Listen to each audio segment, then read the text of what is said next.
प्राचीन काल में एक सेठ जी के 7 पुत्र थे। सातों के विवाह हो चुके थे। सबसे छोटे पुत्र की पत्नी श्रेष्ठ चरित्र की विदुषी और सुशील थी, परंतु उसके भाई नहीं थे। एक दिन बड़ी बहू ने घर में लीपने को पीली मिट्टी लाने के लिए सभी बहुओं को साथ चलने को कहा, तो सभी धलिया और खुरपी लेकर मिट्टी खोदने लगी। तभी वहां एक सर्प निकला, जिसे बड़ी बहू खुरपी से मारने लगी। यह देखकर छोटी बहू ने उसे रोकते हुए कहा, मत मारो इसे, यह बेचारा निरपराध है। यह सुनकर बड़ी बहू ने उसे नहीं मारा। तब सर्प एक ओर जाकर बैठ गया। तब छोटी बहू ने उससे कहा, हम अभी लौट कर आते हैं, तुम यहाँ से जाना नहीं। यह कहकर वह सबके साथ मिट्टी लेकर घर चली गई और वहाँ कामकाज में फंसकर सर्प से जो वादा किया था उसे भूल गई। उसे दूसरे दिन वह बात याद आई तो सबको साथ लेकर वहाँ पहुँची और सर्प को उस स्थान पर बैठा देखकर बोली, सर्प भैया नमस्कार। सर्प ने कहा, तू भैया कह चुकी है, इसीलिए तुझे छोड़ देता हूँ, नहीं तो झूठी बात कहने के कारण तुझे अभी डस लेता।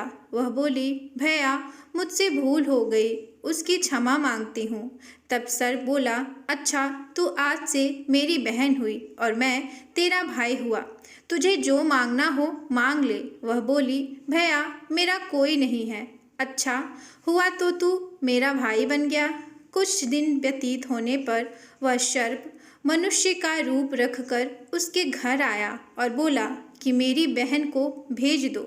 सबने कहा कि इसके तो कोई भाई नहीं थे, तो वह बोला, मैं दूर के रिश्ते में इसका भाई हूँ, बचपन में ही बाहर चला गया था। इसके विश्वास दिलाने पर घर के लोगों ने छोटी को उसके साथ भेज दिया। उसने मार्ग में बताया कि मैं वही सर्प हूँ, इसीलिए तू डरना नहीं और जहाँ चलने में कठिनाई हो वहाँ मेरी पूँछ पकड़ लेना। उसने कहे अनुसार ही किया और इस प्रकार वह उसके घर पहुँच गई। वहाँ के धन ऐश्वर्य को देखकर वह चकित हो गई। एक दिन सर्प की माता ने उससे कहा, मैं एक काम से बाहर जा रही हूँ, तू अपने भाई को ठंडा दूध पिला देना। उसे यह बात ध्यान नहीं रही। उसने गर्म दूध पिला दिया, जिसमें उसका मुख बहुत ज्यादा जल गया। यह देखकर सर्प की माता बहुत क्रोधित हुई, परंतु सर्प के समझाने पर शांत हो गई।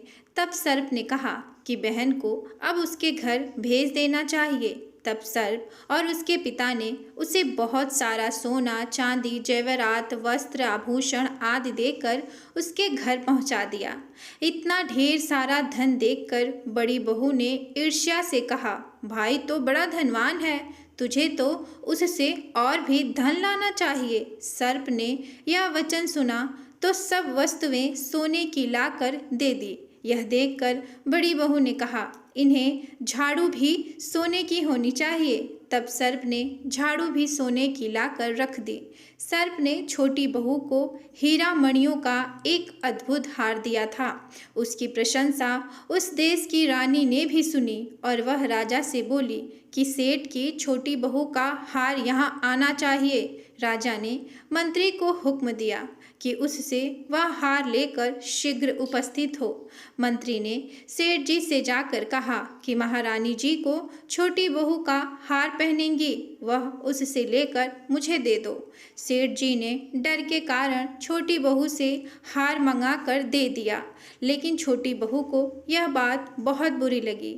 उसने अपने सर्प भाई को याद किया और आने पर प्रार्थना की, भैया रानी ने हार छीन लिया, तुम कुछ ऐसा करो कि जब वह हार उसके गले में रहे तब तक के लिए सर्प बन जाए और जब वह मुझे लौटा दे तब हीरो और मणियों का हो जाए। सर्प ने ठीक वैसा ही किया।